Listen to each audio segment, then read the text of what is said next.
Hi, this is our QLQ automatic nylon zipper slider mounting machine, and the output is 3,500 pieces per hour.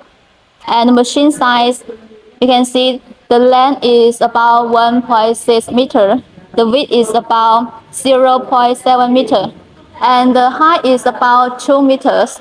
The machine is used for finished zippers. You can see the zipper taste going through this part, and this part is the vibrating plate.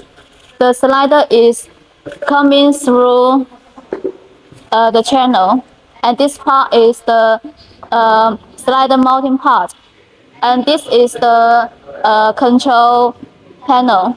Let me start the machine. You can see the zipper going through here, and the slider is coming here. You can see